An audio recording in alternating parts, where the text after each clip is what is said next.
കൂട്ടുകാരെ, ഇന്ന് ചാള കൊണ്ട് നല്ല ടേസ്റ്റുള്ള ഒരു ഐറ്റം ഉണ്ടാക്കുന്ന വീഡിയോ ആയിട്ടാണ് കേട്ടോ ഞാൻ വന്നിരിക്കുന്നത്. അപ്പോൾ അത് നല്ല ടേസ്റ്റാണ്. ഇപ്പോൾ ചെറിയ ചാളയൊക്കെ ഒരുപാട് കിട്ടുന്ന സമയമാണല്ലോ. ആ സമയത്ത് നമുക്കത് ഇതുപോലെ ഉണ്ടാക്കി കഴിഞ്ഞാൽ എല്ലാവർക്കും ഇഷ്ടപ്പെടും. ഒരു നേരത്തെ ഭക്ഷണമായിട്ട് ചോറും വേറെ ഐറ്റം ഒന്നും വേണ്ട, ഇത് മാത്രം മതി. അപ്പോൾ അതെങ്ങനെയാണ് ഉണ്ടാക്കുന്നതെന്ന് ഞാൻ കാണിച്ചു തരാം. അപ്പോൾ ഈ മത്തിപ്പുഴുക്ക് ഉണ്ടാക്കാൻ വേണ്ടിയിട്ട് ഞാൻ ഇത്രയും ചെറിയ ചാള വെട്ടിക്കഴുകി വൃത്തിയാക്കി എടുത്തു വന്നിട്ടുണ്ട്. അതിലേക്ക് നമുക്ക് കുറച്ച് വേപ്പില ഇട്ട് കൊടുക്കാം. പിന്നെ ആവശ്യത്തിന് മഞ്ഞൾപ്പൊടി ഇട്ട് കൊടുക്കാം.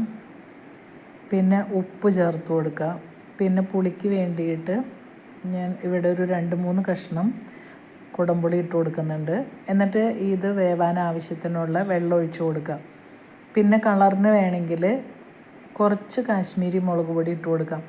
ഞാൻ ഇതിന് എരിവിന് വേണ്ടിയിട്ട് കാന്താരി മുളകാണ് ചേർക്കണത്. അതുകൊണ്ട് നമുക്ക് കളറ് കിട്ടാൻ വേണ്ടിയിട്ട് കുറച്ച് കാശ്മീരി മുളക് പൊടി ഇട്ട് കൊടുത്താൽ മതി. അപ്പോൾ അത് മൂടി വെച്ച് വേവിക്കുക. അപ്പോഴത്തേക്കും ഞാൻ കുറച്ച് കപ്പ നന്നാക്കി അത് ഉപ്പും മഞ്ഞൾപ്പൊടി ഇട്ട് വേവിച്ചിട്ട് വെള്ളം ഊറ്റി കളയാൻ വെച്ചിട്ടുണ്ട്. അപ്പോൾ നമ്മുടെ മത്തി ഇതുപോലെ ഇരുന്ന് വേവുന്നുണ്ട്. ഈ സമയത്ത് നമുക്ക് അരപ്പ് റെഡിയാക്കാം. അതിന് വേണ്ടിയിട്ട് ഞാൻ ഇത്രയും കാന്താരിയും 1 കഷ്ണം ഇഞ്ചിയും 2-3 അല്ലി വെളുത്തുള്ളിയും പിന്നെ ഒരു 3 പിടി തേങ്ങയും.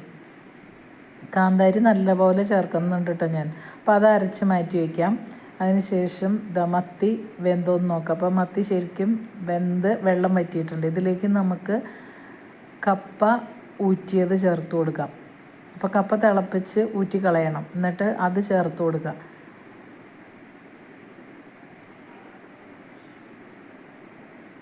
അപ്പോൾ ഇത് നല്ല ഉടയുന്ന കപ്പ കേട്ടോ. എന്നിട്ട് ഒന്ന് കുഴച്ച് മറിച്ചെടുക്കുക. അപ്പോൾ ഇങ്ങനെ കുഴച്ചതിന് ശേഷം ഇതിൻ്റെ നടുവിലേക്ക് കുറച്ച് കപ്പയും മീനെല്ലാം മാറ്റിയിട്ട് നടുവിൽ നിന്ന് മാറ്റിയിട്ട് അതിലേക്കാണ് ഞാൻ അരപ്പ് ഇട്ട് കൊടുക്കുന്നത്. അപ്പോൾ അരപ്പ് ഇട്ടത് വീഡിയോയിൽ പെട്ടില്ല കേട്ടോ. അരപ്പെന്ന് പറഞ്ഞാൽ ചതച്ചെടുക്കണുള്ളൂ. അതിൻ്റെ ജാറ് കഴുകിയ വെള്ളം ഒഴിച്ചു കൊടുക്കുക. എന്നിട്ട് ലാസ്റ്റ് ഒരു 10 മിനിറ്റ് കഴിയുമ്പോൾ വെന്ത് കഴിയുമ്പോൾ അതിലേക്ക് കുറച്ച് വേപ്പിലയും പച്ച വെളിച്ചെണ്ണയും കൂടി മുകളിൽ ഒന്ന് തൂക്കി കൊടുക്കുക.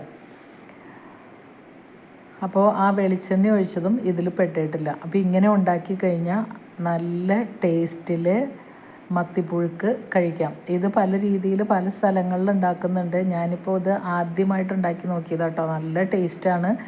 ഒരു നേരത്തെ ഭക്ഷണമായിട്ട് ഇത് മതി.